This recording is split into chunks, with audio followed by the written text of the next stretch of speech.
Hello everyone, it's Lisa Turner here from Psycademy, and we specialize in spiritual leadership, evolving human evolution. That one. Okay, so I thought it's taken me a while to kind of decide whether or not I wanted to talk about this, and whether or not I wanted to talk about the whole school shooting thing that seems to happen on occasion in America. And I thought, yeah, I am going to talk about it, so don't shoot me down. Okay. So, and as usual, if you like this, if you think it's important, share it. If you have any questions, pop them in the comments box. Even if you're listening to this on replay afterwards, I will come back and answer, and we'll have a little chit chat. So it's taken me a while to decide whether or not I wanted to talk about this. And so this latest one, so every time, here's what happens. This is the pattern I've observed. So normally a young man goes into a school, so something happens and a young man goes into a school and he shoots a bunch of kids. Now, it is mostly men. I looked at the statistics and I think there was one or two in the last 20 years. So it's about 98% of these shootings are done by young men.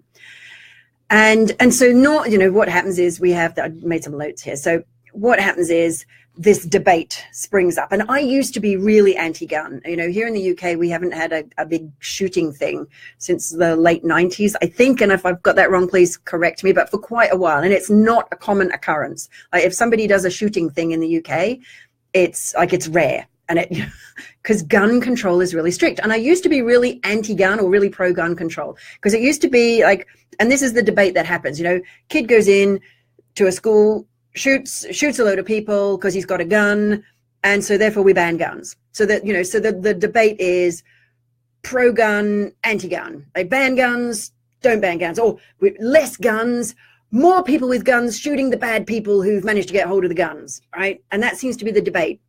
And it gets very heated, and it's, like in America, there's various kind of constructs where it seems to be very important to a lot of people that they have guns, and other people who kind of look at what's going on and think that doesn't make any sense. Like that's from another time. And, I used to, we could debate about that, but I started to wonder, I kind of thought, what's the question? So one of the things I do, and this is one of the things that I encourage my spiritual practitioners to do. And those of you, this is what I see spiritual leaders do, is they ask the question that no one else or very few people seem to be asking. So what I do is I ask myself the question, what's the question that no one is asking? What is the question that no one is asking right now?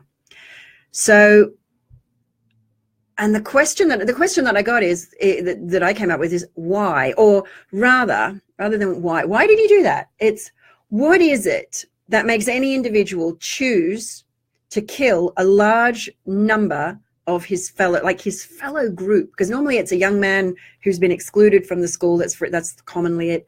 And he goes back into the school and he shoots a bunch of people from his same school. And they're often troubled. They're often labeled as being sort of mentally unstable in some way. And I don't think those labels are terribly helpful. But the question is, what is it? So, now I say he deliberately because the vast number of statistics demonstrate that the majority of school shootings it's young boys or men. So what is it that has boys or young men feel that the best course of action, like here I am living my life, the best thing I can do right now, the most appropriate thing, the most beneficial thing to me in my life right now is to go and shoot a bunch of people. What would I have to be thinking and feeling and believe about my life, myself, and the world in order for me to think that's the best course of action? So then I kind of ask, well, what is it at a fundamental level that everyone is seeking? I think at a fundamental level, people are seeking acceptance, love, acknowledgement, stuff like that. So if you think, okay, so this person, this man, chooses and feels the only way, the best course of action to get those things. So if you think, well, most behavior is kind of geared towards getting that on some level, like whether it's to get love for themselves or get love, create more love in the world, that's what spiritual leaders do. So what would have them think that their best course of action is the way to get more love, more acceptance, more respect, more to feel more valued, to feel more loved, is to go and kill other people. What must they be thinking? What must be going on for them? So the question, like, what is he hoping to achieve? Now, I can only imagine what this might be. And I'm no expert in this. I'm no expert in guns or murderers or anything like that. And you know, I wouldn't even say I'm an expert in human nature. In fact, I'm probably because I ask crazy questions. So if we think, well, they're seeking unconditional love. So in the absence of being aware of if you have an awareness of and an experience, an awareness of feeling unconditional love, either from within yourself, from other people, or even better, from source, from the divine, if you have that as an awareness, you probably wouldn't feel, hey, I'm going to go and shoot a bunch of people today. So if that's what they're lacking, then the question must be, so then, like, what is it about having a gun, about choosing to do this, that has them think, well, I've just lost my notes. There we go. Got it back. I wrote a whole bunch of notes about this. I was so curious. All right. So one of the things we notice, if you look at the patterns in this, that many of the boys have been excluded from the schools. Now, here's the thing that's a really interesting observation. They've often been excluded from the school in some way, and yet they choose to kill. Often the majority of the deaths are their fellow students. They don't seem, and again, correct me if I'm wrong about this, they don't seem to target specifically so who is it that excludes them? They've been excluded. They're not happy about that. Who's done the excluding? The teachers, the authorities, but they shoot the other kids. Now, why would they do that? Why is it? And I have no answer for that. So what is it that has them think, I'm not going to shoot the authorities, that they shoot the other kids? And maybe it's because they felt so unaccepted and unacceptable to their fellow peer group that they wanted to hurt their fellow peer group, possibly in a way that they felt they had been hurt by them. And again, I'm only presupposing. Maybe, and another possibility is, so in what context is, so if we look at patterning maybe, in what context would going and shooting a bunch of people cause you to get love? Well, I mean, there are everything is context dependent, right? And there's there are contexts where going out and shooting a bunch of people is considered, you would get love and adoration and respect for that. And that's, typically in the military, or possibly in, we'll just say the military. I was going to say kind of a policey type situation, because I'm so good at language and expressing myself today. So maybe they've seen a lot of, and I'm not blaming movies or anything like that, but, or video games, but maybe they've had a lot of this patterning, and, they do a lot of the video game shooting, and that gets the dopamine hit. And so they think, if I do this in real life, I'm going to get a bigger dopamine hit, or a bigger, reward center hit. And again, I don't know the answer to this, but the question I think that we could ask as spiritual leaders is, what's the one thing that we could do? And because it's very easy, here I am in the UK, and I see all these shootings happening in the States, and I kind of think, there's nothing I could do. But that could be construed as a limiting belief. So the question I then choose to ask is, what is the one thing, or the three things? What are the three things I could do that might help even a single young man feel more love? So if you know anyone, or know anyone who knows anyone, say something, maybe saying something, maybe you could do something, maybe you could reach out to them. I don't know. Maybe I'm just like totally la la land here. Who knows? Because here's the thing, it's like, clearly they're craving something that drives them to do this pretty extreme behavior.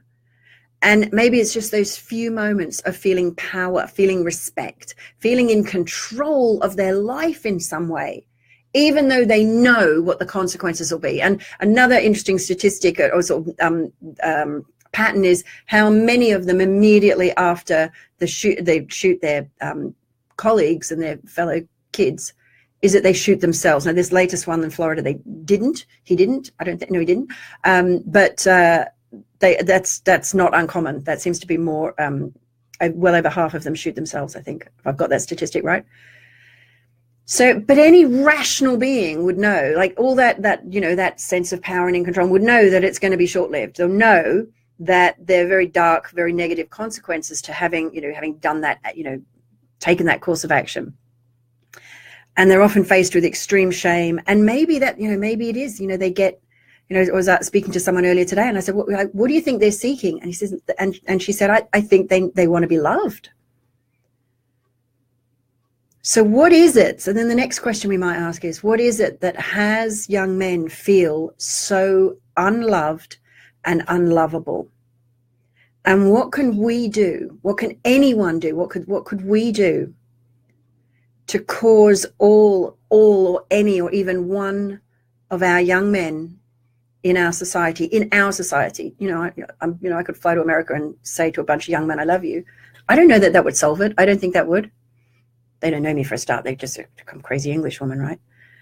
But what is the one thing you could do that might support, might help a young man that you know feel lovable, loved, respected, honored, connected, and unconditionally loved? And just, to say that, to have them feel, to cause them to feel within themselves that they are lovable, to cause them to feel within themselves that they are valued, they are respected, they are respectable, they are valuable intrinsically, not because of anything they do, but just intrinsically.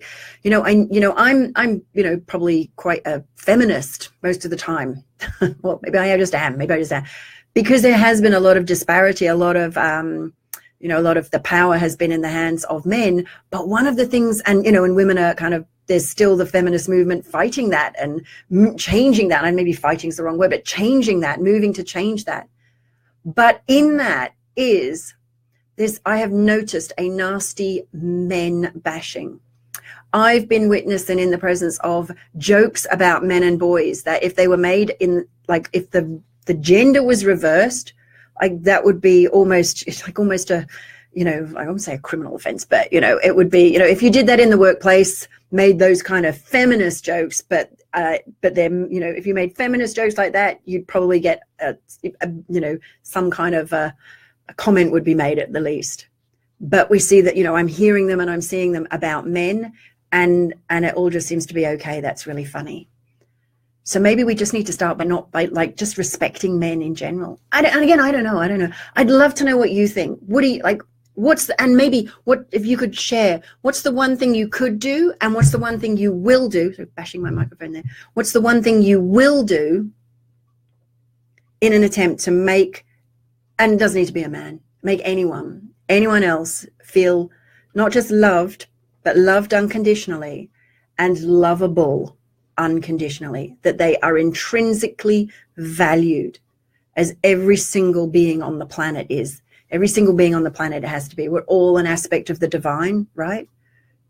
That greeting, namaste. Let's bring that into reality. Let's bring that so we see the divine in others, and we cause, trigger, enable, facilitate, assist, and any other person to experience that divine within themselves. What's the one thing you could do? Post, share, let me know. What are you going to do? What could you do? Ask a question. I don't have any answers. I just ask questions and I kind of hypothesize. But yeah, let's all start thinking about this. What can we do to make anyone else, man, woman, child, dog, because they're people too, right? Just fur people, feel more loved, lovable, valued, and valuable. Alrighty, if you like this, click the likey thing. If you think it's an important message, click the sharey thing. If you think I'm talking nonsense, let me know what specifically was nonsense. And, if you got a question, I'd love to, let's debate about this. Let's have a discussion. Let me know what you think. As I say, I have no answers. I just have questions. What are your questions? Okay, lots of love to you all. Bye for now. Bye.